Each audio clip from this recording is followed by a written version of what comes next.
Hey guys, it's Woody here, Orwell, and welcome to my spoiler-filled review of the Black Panther. Now, there's all sorts of videos, already on the internet that really just break down the movie, pick out every single Easter egg in it, but I don't want to try to replicate that and fail because I know that I will miss a lot of important parts, important little things that people may have missed in my analysis.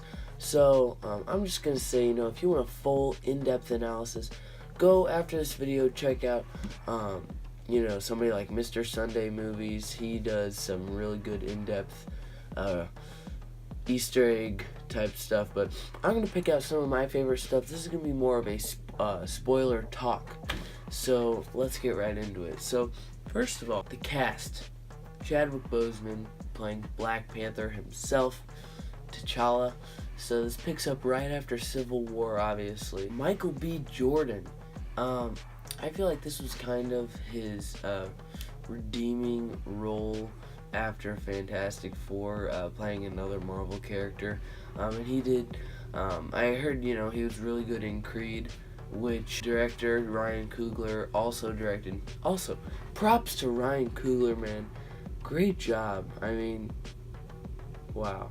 But we learn about halfway through the film that Michael B. Jordan's character, Eric Killmonger, that he was the son of a Wakandan that was killed at the beginning of the movie. We actually find out that that was T'Chaka's brother. Even later on, we find out that Forrest Whitaker's character was the other roommate the whole time, secretly. I really love how they work those flashbacks out, and I think it's really cool that the son of John Connie, who played T'Chaka, who came back to reprise the role in this one, Wanda Connie, he plays a young version of T'Chaka, so I think that that's really cool that his own son does that portrayal. But, I think this was one of the best Marvel villains so far because they just dove deep into his backstory, and they did a lot of things that the protagonist did, so it kind of went hand in hand. Just as T'Challa would go into the sand and talk to his father, Killmonger did the same thing, went back, talked to his dad back at that apartment complex, because obviously what really happened was, Killmonger discovered his father dead on the ground, with the panther claw marks. But, they really developed his character in the movie, so you could understand his situation to a certain extent, which is really important for a villain. I really like the way that they ended this, where they were both just kind of staying at the top of the mountain. Killmonger at the end finally got to see Wakanda for what it really was, after many years of, just thinking that it's this horrible wasteland that took his father away from him. I loved seeing Andy Serkis bring back Ulysses Claw. He brings a cool humor to the movie. I love when he was locked up, for the interrogation with Martin Freeman's character Everett Ross, which I also loved seeing him come back. He just started singing What Is Love. So that was pretty great. I was wondering if this was gonna happen, but it did end up happening. He bit the dust. Eric Killmonger shot him, brought his body to Wakanda's borders. Obviously that's how he got in. But when Everett Ross is being taken in by Shuri after he gets shot in the spine, Shuri says, you're not the first broken white boy that has come to me. The first one, she was referring to Bucky Barnes, and of course we see him in the post-credit scene, which we'll talk about a little later. Also, I'd just like to say this. I don't know if it was announced before the movie, but I wasn't expecting Sterling K. Brown to show up as the father of Killmonger. I thought that was cool. Baku, the man-ape in the comics. I thought that he and his tribe were really cool. I knew that they would come back and help in the final battle in the end. Those rhinos were awesome, man. That was pretty cool. But let's go back to Shuri for a second. She brought a lot of humor to the movie, and she was just awesome in general. I want to point out one thing because, you know, if you guys know me good enough, you know that I'm a huge fan of this kind of stuff.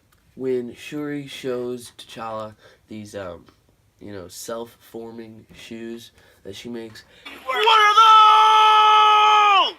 I think it was T'Challa who said, it's like that 80s movie father used to watch all the time. And that, of course, is referring to Back to the Future Part 2, which has these self-lacing Nike mags in them. Power laces, all right. So I thought that was really cool that they mentioned Back to the Future. Music in this was awesome. I really liked all the tribal music that they did. Pray For Me with The Weeknd and Kendrick Lamar. I thought that was really cool how they used that in the casino part, which was also, of course, where good old Stan Lee makes his appearance, which was a really cool appearance this time. At the end, right after the movie ends, the end, you know, end title screen type thing, they played All the Stars, which is by SZA and Kendrick Lamar, I think. But those two songs, I really liked from the album. They really stuck with me. I like their use in the movie. But let's go back to that ending of Black Panther real quick. The ending. So they came back to that building where the whole thing went down with Killmonger's father and T'Chaka way back when.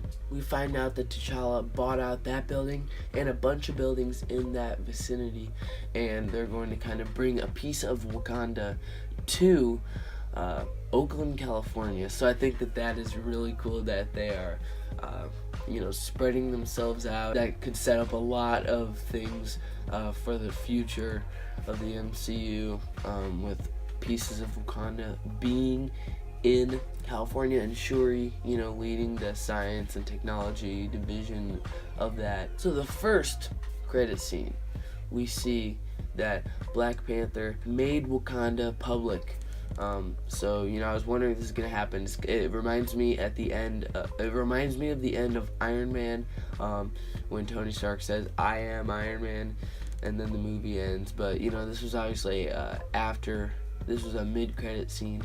So yeah, Wakanda is open to the public now, and it's interesting. You know, that could bring about lots of good things, lots of partnerships, but also this could be some setup for future Black Panther movies. Because Wakanda is such a powerhouse for vibranium, Wakanda did make itself a target now.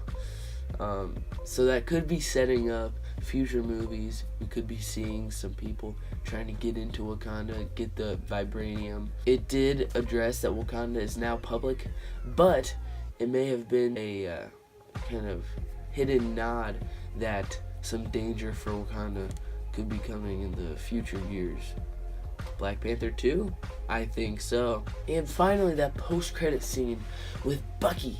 I was really excited to see him again. I actually expected it because I was on Instagram and somebody decided to post a picture of Bucky from the post-credit scene, so I was like, okay. But I was kind of half expecting it anyway, because, you know, to lead into Infinity War. But we find out that Shuri has been healing Bucky, and he's pretty much back to normal now with the whole mind thing. But yeah, he's thawed now. He's no longer a capsicle. He's ready for Infinity War. I'm really excited to see both of them in Infinity War. But those boys referred to him as the White Wolf, and the White Wolf in the comics is basically this adopted brother of T'Challa. He's like the adopted son in Wakanda, basically. So it would make sense to me if they kind of take this White Wolf storyline with Bucky, and I think that that's really cool. I think that it's really fitting. I'm hopeful to see a friendship between Bucky and T'Challa in the future films.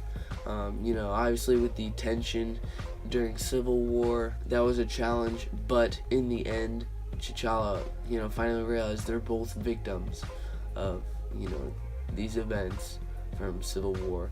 But yeah, I think that's some great setup, guys. Overall, you know, like I said in my non-spoiler review, amazing movie. I'm glad I got to sit down here, tear apart from the movie some of the things that I really enjoyed seeing. So, thanks for watching, guys. If you made it this far, props to you. See you in the next one.